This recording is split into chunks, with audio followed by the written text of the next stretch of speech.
everyone, welcome to episode number 44 of the New Slang Podcast.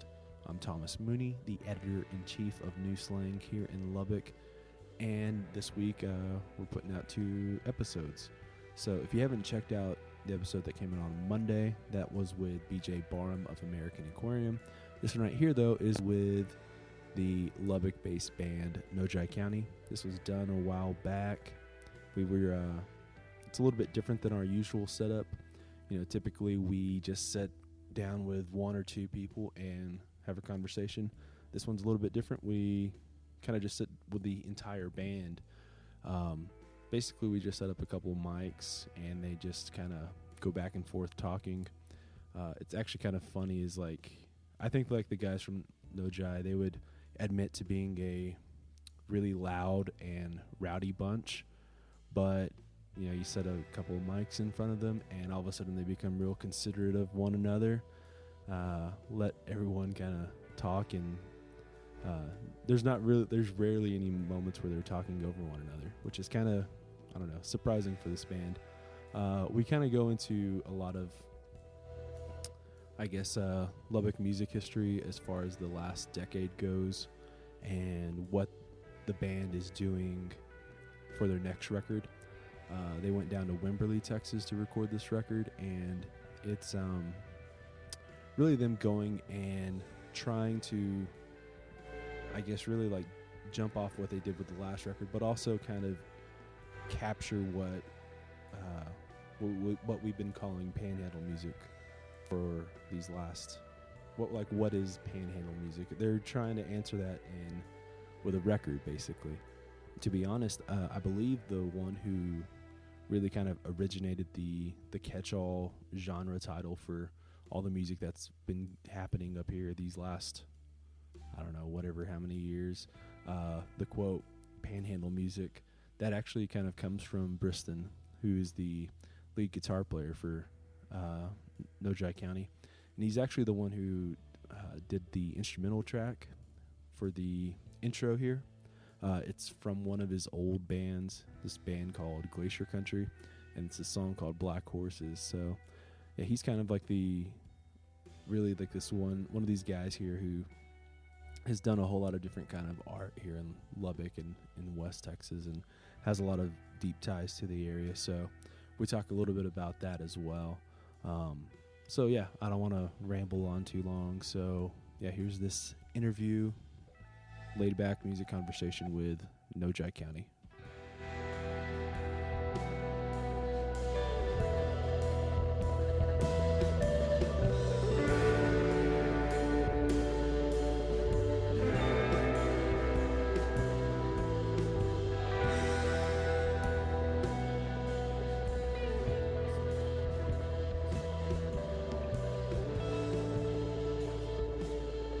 Alexa, play Black Hawk.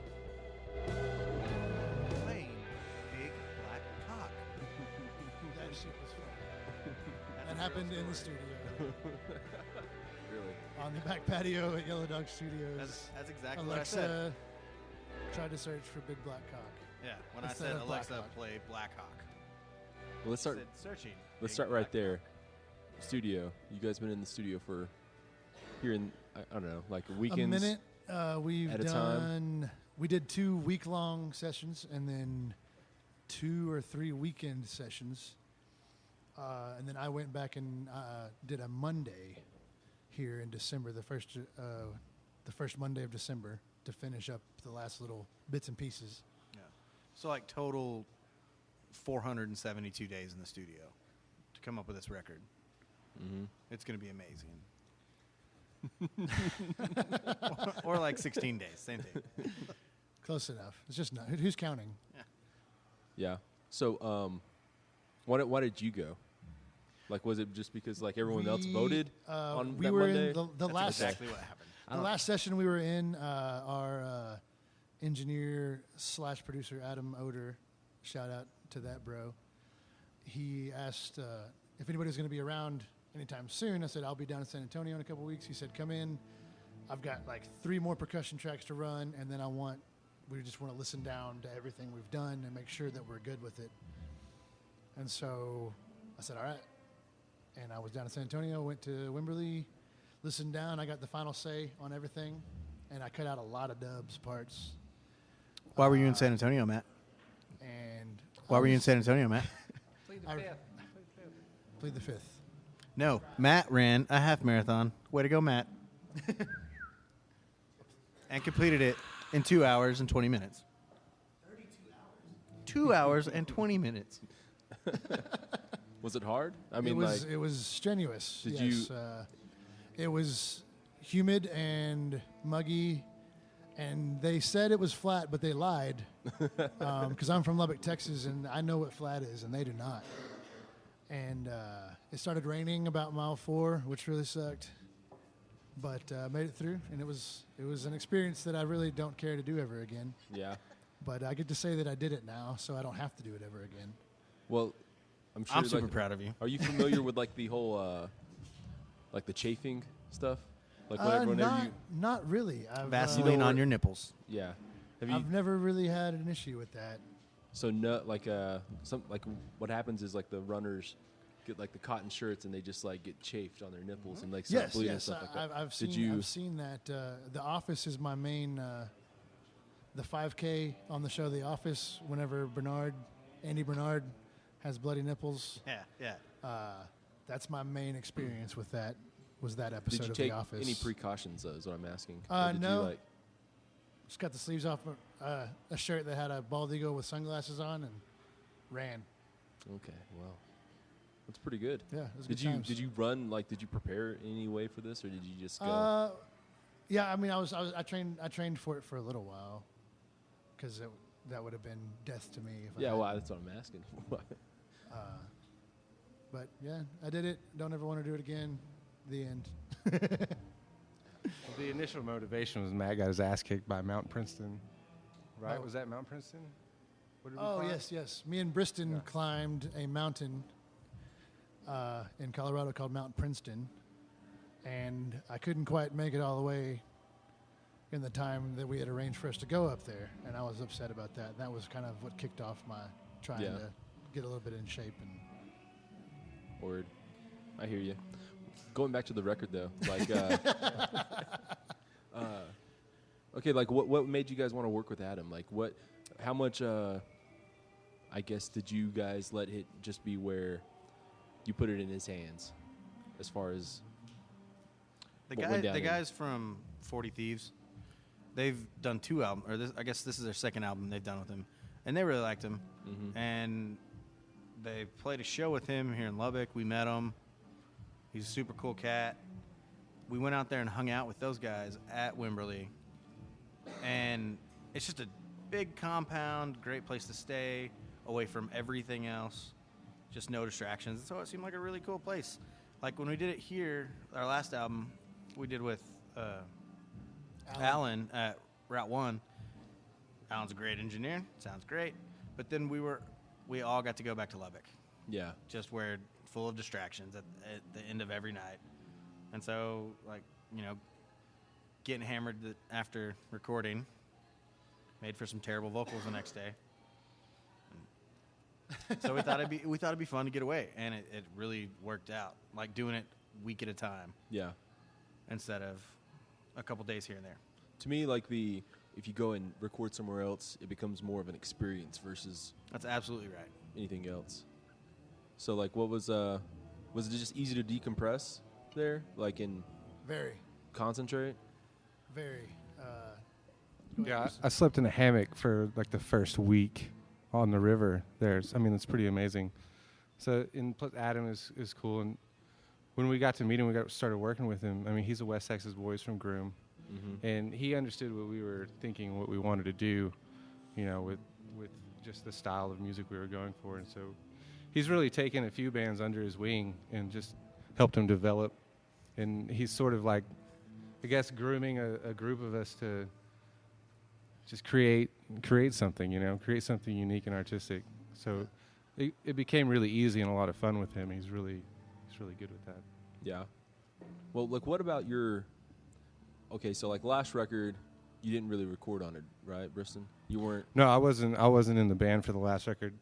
I got asked to join while they were working on that record, And it was sort of took me by surprise. They're like, hey, do you want to play with us? And I was like, yeah, okay, sure. Just send me the stuff. I'll listen to it. And I'll listen, and what I was hearing was a lot of stuff that, you know, like it sounded like I was kind of on the record already. And I was like, man, this is super cool. This is what I want to do. And so I came in and started, you know, playing and just kind of getting in, playing a lot of the organ parts that were recorded and backing stuff. Yeah. And like I just started getting to know these guys, but I already known them for a little while. But we found out, you know, Trent's dad and my mom grew up together in Turkey, and so we started connecting on just all these ways that we were thinking about what we wanted to do with music, about where we're from, and like how we represent the roots of that, and just where we wanted to go with it in the future. Like, how do we be ourselves now in this day and age, you know, like the people we are. So we really have connected on so many levels like that, and I think that it was sort of, you know, just serendipitous. I was sort of looking for a band to do this certain sort of sound that I was having in my head and playing around with, and this band became that in a way, and we were all sort of going towards the same direction, so it really worked out. Well, like I remember whenever you joined the band, I thought like you added this another level or layer that was like filled in where you didn't realize that there needed to be parts to fill in, but like it felt like, I think I wrote one time, like it felt like you were that top layer of sound of the like the post rock element. Totally, like just atmosphere. Yeah. Filling space. What happened like once you, I guess, have to you've transitioned to being the lead guitar player? Like how has that impacted your? Yeah, the transition was interesting because I just sort of took what I was already doing, all the backing stuff, and then started adding in all the lead stuff that was happening before. So we have like Mitchell Rambo and Jonathan Dunlap and stuff. So I'm sort of like following those guys a little bit, and then I started going off and adding my own little taste to things. And it took a minute, you know, but I think it's, you know, something that I always wanted to do is get into that spot and force myself to try to think differently about the guitar. So. Can I talk about your guitar playing? Yeah, go for it. Okay. So here's what I think about Briston's guitar playing. You know, so much noise happening. When you see on like YouTube a guy with an acoustic guitar that takes an entire orchestral piece and turns it into one piece on guitar. No, like just pop the mic out and you guys can just hand it back and forth. That's a probably good idea. Inconvenient. Yeah. Okay. So where he adds, right now he's playing both parts. He's playing the lead part and also the ambient part. Mm-hmm. As like an acoustic player would do that with a whole orchestral piece, just to put every piece together while still playing the melody. And I think it's really cool and it's fun, and that's why we pay him the big bucks. No, super big. He gets paid almost no bucks, just to be clear.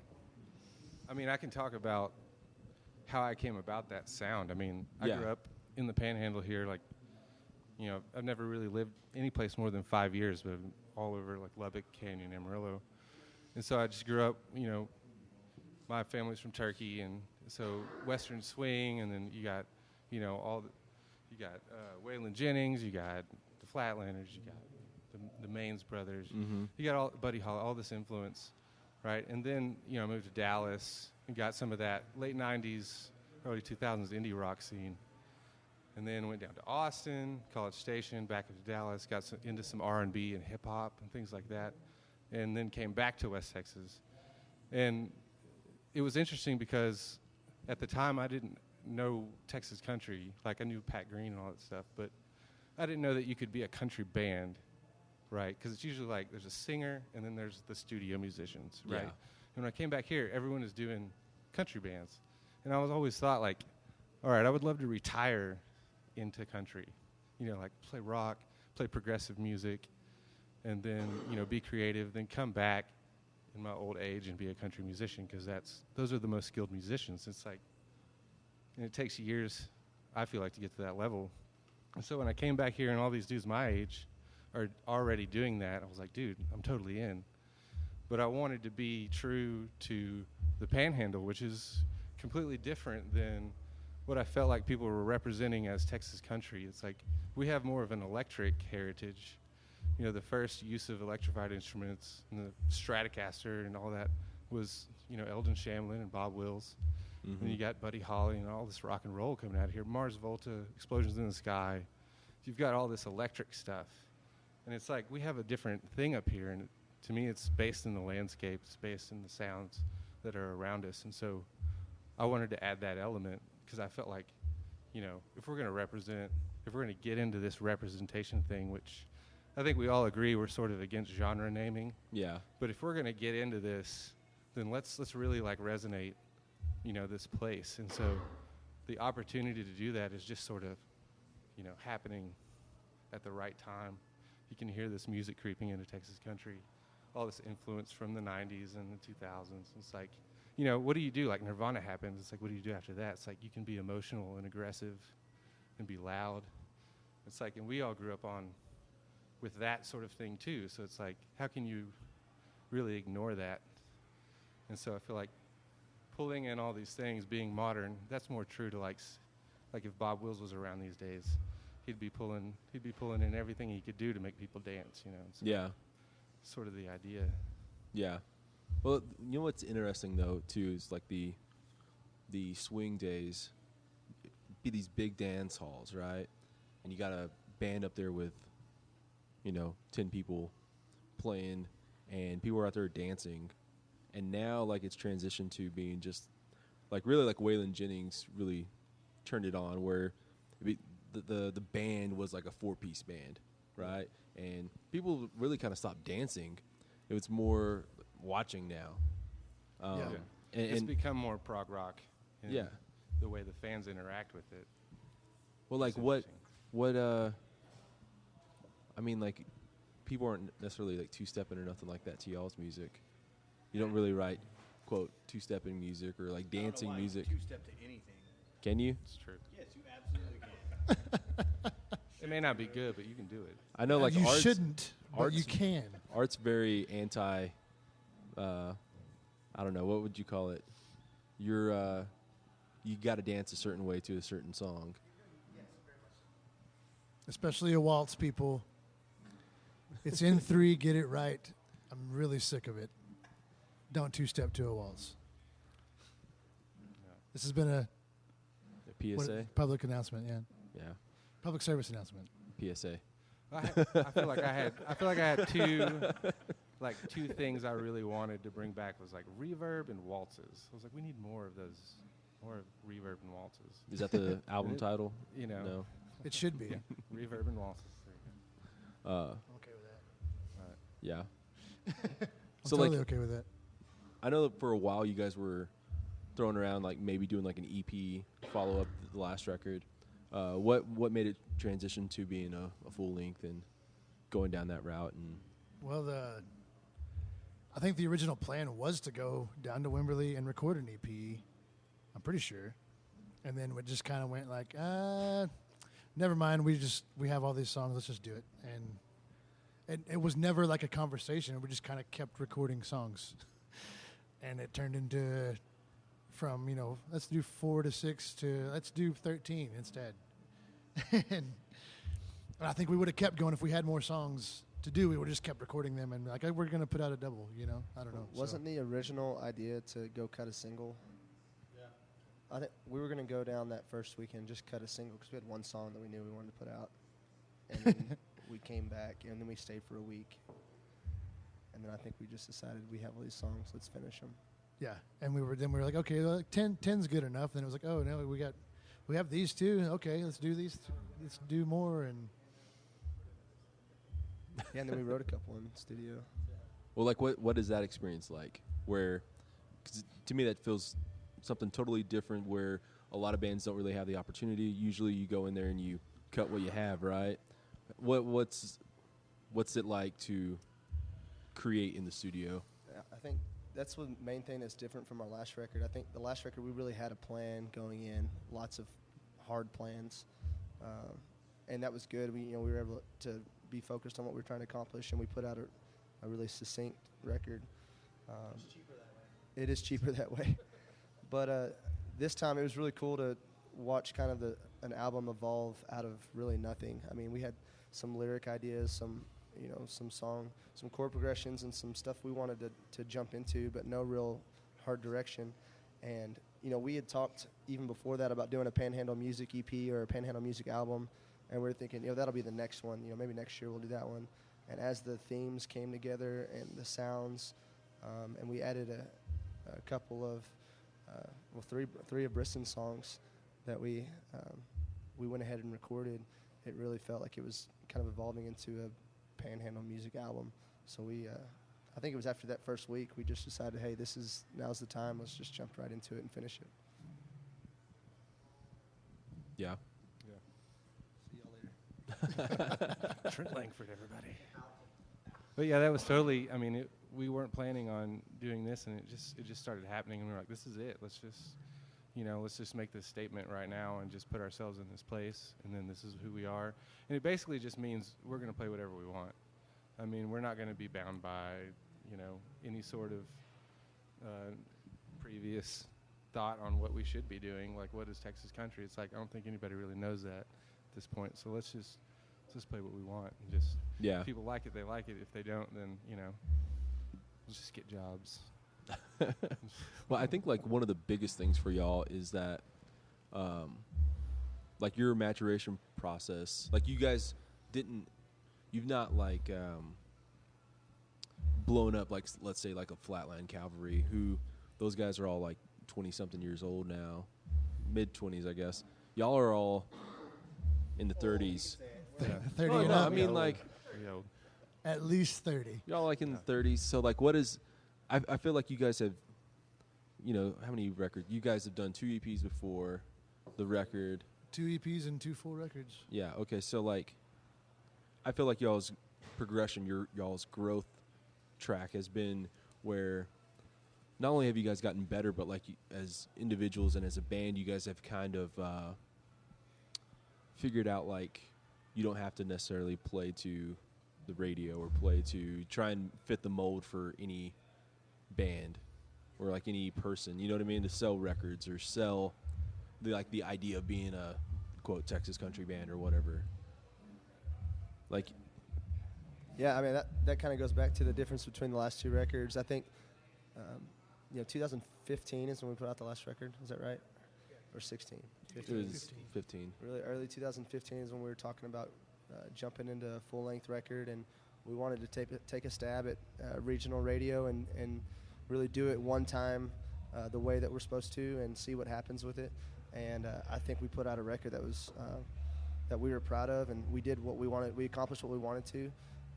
But I think as far as like our trajectory goes, I think instead of thinking of it on a linear scale, I think we've kind of grown deeper as a band in terms of what we want to put out and what we want to experience as a band. I think we're playing music. We're like you said earlier, we're not really bound by anything we want to put on, like what we're trying to accomplish, I guess what I'm trying to say. Yeah. And I think Brisson's a huge part of that, because a lot of times he'll just start playing and there's no real direction or any thought process to anything that he's doing. But eventually, somebody jumps in and a song happens. And I think, it's, I don't know, maybe I wouldn't say it's like more organic than anything we've done before, but I do think it's genuine to who we are and where we've come from individually in our, lives musically, I guess. Yeah. Man, I had a good question there for a second, but I forgot. Okay, so obviously you guys are what I would call, if you weren't from Texas, it'd be just rock and roll, right? I think that, looking back in just Lubbock music, probably the most important person of the last 20 years has been a guy like Brandon Adams. How much is like him kind of not ever trying to fit the mold or like just play rock and roll music? How has that influenced y'all as far as y'all sound? Because I feel like he's just him being kind of more of like a garage rocker. I mean, those country guys, guy. those are our buddies. So it's like we spent a lot of time with them drinking and talking about music and what we should be doing and listening to them, and it's, I feel like there's some things about what his band does that we do, and that just sort of rubs off, just because we all hang around each other, and it's just sort of grown into that, like this camaraderie, and we sort of share this sort of brotherhood, I guess. So we play like each other in a way because we're influenced by each other. And I try not to listen to much of like current like Texas country records too much, because you can get locked into that, just playing what everybody else is playing. But at the same time, you connect on things. It's like you share experiences. I mean, we share songs. Like we did a song on the last record that Brandon Adams also did. Yeah. That's about the blue light, and so there's all kinds of songs that are written in our, when we're hanging out, and it's just that sort of, that's the heritage of this place. I mean, that's the beauty of Lubbock, is it's this place where we can all get together and just sort of, honestly, we don't, like when I'm hanging out with like Red or something, like we don't ever talk about music. Yeah. We talk about everything else, and that's where the songs come from. Yeah. And I think that's important. I think like one of the underrated aspects of Lubbock that people really don't talk about is when I say like you guys are rock and roll, in a lot of ways, I mean more like dive bar. You know what I mean? And like I think like Brandon Adams is like a dive bar, like he's coming out of a dive bar band kind of thing, and y'all Red, and in a lot of ways I think like Blue Light is kind of like a dive bar. You know what I mean? Yeah. No one really calls it a dive bar though, because you know what I mean? No, I think, and there's like a sound that you can relate to, dive bar as an adjective. There's a sound that kind of comes to mind when you say that, and also like an attitude of kind of, having been on the road for, what is this, our 7th year as a band. There's having been on the road that long and played in lots of actual dive bars, and then coming up in the music scene and our influences. When I stepped in as a songwriter, Brandon was just putting out his first full-length record when I kind of moved back to Lubbock and jumped into the scene, and guys like Charlie Shafter and Red and all those guys that were here in town at the time, and just that kind of attitude of, we're going to play music that we love and we enjoy, and we hope other people enjoy it too. But if they do, that's great. If not, it doesn't affect what we put out really. But I think really that dive bar atmosphere, dive bar, Roadhouse, the sound, the Roadhouse feel. Kind of. There's a few nights when we step into a Roadhouse set list, if you will, jump into our Black Hawk 90s country repertoire. Black Hawk Power Hour. Yeah. Speaking of a Roadhouse dive bar band. I don't know if the mics are picking up 108's Broadway sound check right now. They are, but yeah. This is definite Roadhouse music right here. Yeah. Briston, I was going to also ask you about this. Am I not talking loud enough for you? I'm sorry. That's not the question, but band behind us. You were in this band called Otis. Yeah. Otis? Well, I mean, like, I think that it's just, like, strange. Like the Texas Gentleman thing is blowing up right now. And really, like, one of those early pre-Texas Gentleman, those bands was Otis. Like, what were those days like? Where, like, these guys were not as big as they are now. We were just a band that was based around the singer Larry Gallo, who's just got the hugest voice, and we were just trying to cater to him, and so we were trying to do this sort of Otis Redding, like old soul, but we added, the band that he got, we sort of added this like Zeppelin, kind of mentality to it, or we turned it into like this sort of bigger rock thing. And that was sort of because we were hanging around with like Jonathan Tyler and all those guys when they were Auckland, and then they made the switch to what was their band name for a while. can't remember what it was. Northern Lights. But eventually they ended Or- up as Jonathan Tyler and the Northern Lights. And, we were just, at that time, we had the practice spaces in the same building, and we were hanging out all the time, playing shows every weekend together in just the smallest Dallas bars. And we got just a huge following doing that, and it just got crazy. And next thing we know, like, House of Blues open, and we're playing House of Blues, and like 700 people and shit like that, and it just blew up kind of for us, in a local way. Yeah. But we were really like influenced by each other. Like we got more rock because of them. They got a little more soul because of us, and we just sort of fed off each other. And then, it was just a badass time to play music in Dallas. Like we were killing it. I feel like. Yeah. I think that's like maybe. Like everyone talks about Fort Worth being really, really great, and it is. Like the music scene in Fort Worth is badass right now, but like Dallas for a while had a lot more of the rock influence, a lot more of a. Dude, Dallas had a kick-ass indie rock scene. I mean, we have so many good bands down there in the 90s, and I was down there every weekend just watching shows and just, it was such a tough crowd. Like that the whole emo and indie and all that stuff was, if they didn't like what you were doing, you knew about it. And, there was no covers. You couldn't do anything anybody else was doing. You had to be completely original, I feel like. And that was really, I think, created a lot of good creativity. But it was like every band was like their own little, street gang. It's like you didn't play with other bands. You just played in your band. And it was still that mentality, kind of. And, I moved to Lubbock. That was the thing. Everybody here was doing the almost like studio musician thing where you just sit in, you go play with other people. People pick up gigs from night to night.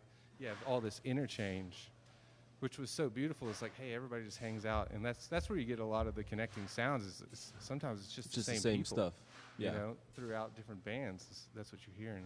We didn't really have that in Dallas very much, and the Texas Gentlemen have done a lot to bring that vibe to the scene there, and I think that's been really great. Obviously they're killing it with what they're doing. I do think like the idea of when you went to go see somebody and you could go here for like a week straight and see the same bass and drum, same players for like 4 bands or something like that. And it's made where a lot of the records kind of sounded the same because they're using the same instruments. You guys and really like Flatland really took off where this is our band. Yeah. You know what I mean? And I think like that's made a distinct sound for. We're pretty selfish. Yeah. Well, that's what I was looking for when, I wanted a band when I came here, and I started just doing my own stuff just to have something to do and try to get players in with me and do something. And everybody seemed to really just want to get paid per gig. And I was like, man, I need some dudes to hang out with and like create something. Get jackets with. I was one of those guys. Yeah. Asked me. I just happened to have just joined this band. Yeah, but it worked out. Now we're, now we're here. Yeah. And that's what this band is. It really worked out so perfectly. Like I was trying to create a band, and then I got asked to be in one that ended up being sort of the band that I was looking for. So that was, thank you guys. Dubs over here sniffling. Do we have any like dirty dancing music we can put on? Yeah. Dirty dancing music, yeah. You No, want it's to just do the great jump? to find. It's great to find some brothers to play with and be creative. I think that's what Adam Odor does for us in the studio. It's like we go back and forth. There's ideas all day long. It's like, let's do this. How about this? This note here, that note here. It's like, no, let's do this. And it's like, just back and forth all day. And then in the end, we've got something that we feel like is super cool and we haven't really heard before. It's got all the elements we want in it. Yeah, I remember like when that first week you guys had gotten back, you were telling me something about how Adam would be like, I've got like this sound in my head, I just don't know what it is yet, and then you would go and try and find it.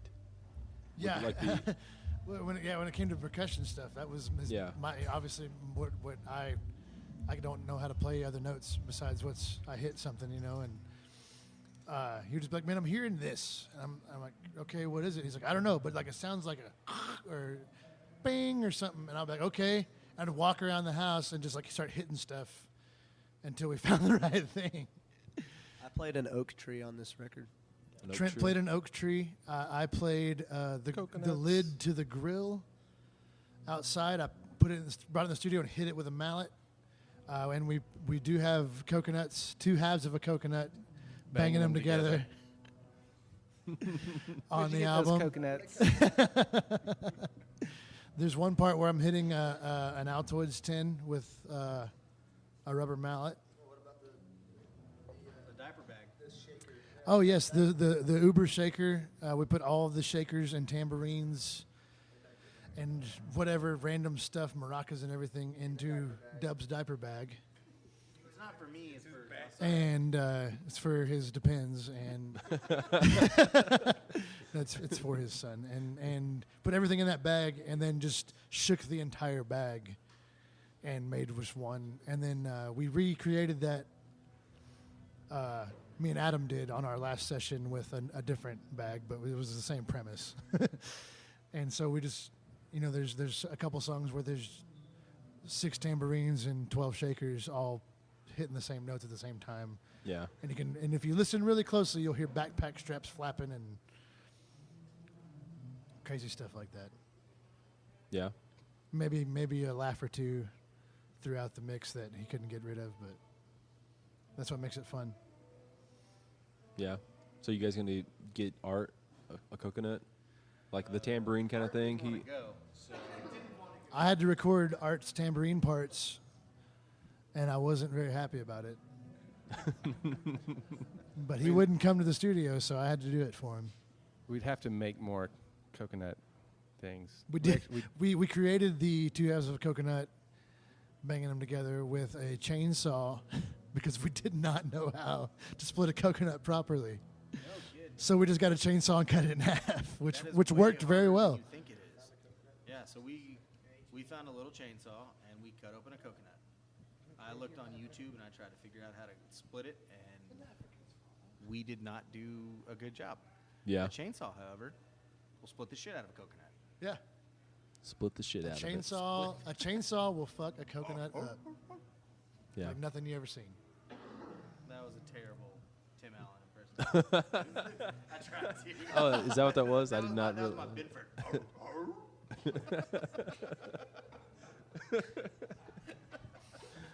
Man.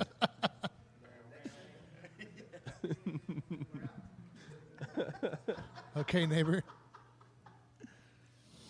Yeah. Oh man. Well, I don't know. We've been running for about 40 minutes here. You guys good? You guys good? Yeah. Well, I Any- want to say one more. Okay, yeah. See. This is what Get up I to the have been mic, Deb. thinking, People can't hear you. guys. This is what I think our album is so far of what I've heard of that. It's good, and it sounds like a movie, like the soundtrack to a movie that hasn't been made yet. And I hope it works out better than Chris Gaines. Because that was his idea, and it just fell through. See, that wasn't our idea. It just happened. No, it wasn't our so- idea. But so far, it sounds like the soundtrack to a movie that just But hadn't thanks been made for yet. putting the jinx on us. We really appreciate it. Or maybe we should just make a movie. Have you guys ever? Okay, like obviously Briston paints visual art. Have you guys dabbled in that? You gonna write a screenplay? Dub? Trent started writing a book. I don't know. Did you ever? Still writing it? Trent wrote a couple chapters in a book.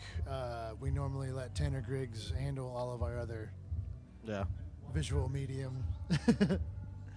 Started writing a book, and then Bristol's Brandon in- Adams told me I was an idiot, so I stopped. That sounds like something BA would say. Well, for me, like being a painter, I think visually, and so I try to make sounds that are visual, if that makes any sense. Yeah. Colors and landscape mostly. Yeah. Well, I think that, like, of this new generation of Lubbock guys, really, like, only you and Stout are the ones who are doing a different artistic thing. Like, if you look back at Terry Allen or Joe Ely, all those guys were songwriters, musicians, but then they were also using the other side of their artistic thing to write plays or paint or They're artists. Yeah. Yeah, I mean it's. You did a musical, or well, you did the music. Yeah, I did the music to a Tennessee Williams play called The Purification. So And I it was played a lot of- was awesome. I played a went lot of to it, flamenco, and and Briston was just standing in the back of the theater with lights behind him, wearing this pretty badass getup, and he was just on his guitar, just like nobody can see what I just did, but it was really cool, and I was like, that's pretty awesome, Briston. Like, good job. And the music fit the play very well. Like, it was impressive what he did with it. well, that's the beauty of the guitar. I mean, you don't just have to play the guitar. You can mimic anything with a guitar. I mean, you can make any other instrument sounds. You can make any weather sounds. You can make anything with it. It's just, to just play just the ask Peter guitar is Frampton. just, you know. Man, I do not like Peter Frampton. Welcome to the Not Peter Frampton podcast. Man, I don't know. I just don't like the. I think definitely, not a like fan. talking about Terry Allen and guys like that. I mean, those guys definitely, you know, give me a bar to shoot for, because I feel like, you know, those guys did such a good job of just being great artists, you know, and representing West Texas in such a true way. Like the stories Terry Allen tells, I mean, it's like I know those people. I feel like, Yeah. you know, I might be one of them, like, you know, Yeah. And so, I think that's just, there's such an artistic heritage in West Texas. I think it's just a lot of the farming and ranching communities. It's like we grew up having to do everything, having to build everything, and it seems like everybody paints, everybody draws, everybody, you know, has something like that they can do. And I learned to paint in my grandparents' ceramic shop in Turkey. I mean, you're doing ceramics and painting and farming cotton. I mean, it's just like, just seems like it's part of the deal out here. Yeah. You know, and I feel like that's something to live up to. You know, keeps me, I guess, trying to do something creative, whatever that means. Yeah, that's just me. I think it's just you. No, I mean, I can't speak for anybody. I mean, Yeah. that's just me. I'm in a different dimension than everybody. It's cool. I'm okay with it. It's true. I've learned to accept, and I think everybody else has too. So we're good. Yeah. Well, I mean, like everyone knows who you are, except they don't realize it, because like they don't realize that you painted these Yeah. walls in I here. like that. I like being kind of anonymous, you know, just being sort of in the background. That tall guy that stands by the cooler in the corner at Blue Light and drinks Lone Stars, just smiles at everybody. Yeah, that's me. Yeah. Just don't ask him about Native American heritage. No, don't do that. Okay, so I mean, that's another if you want to podcast. get into American music in general, that's the roots of it. So we go there. Watch the That'll documentary. be another podcast. Rumble. Watch the Rumble documentary, and that says it all. Yeah. Yeah. Well, let's go get a beer.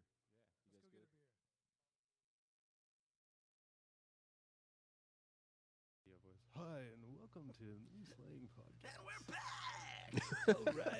All right. Man, they can't get back in that can.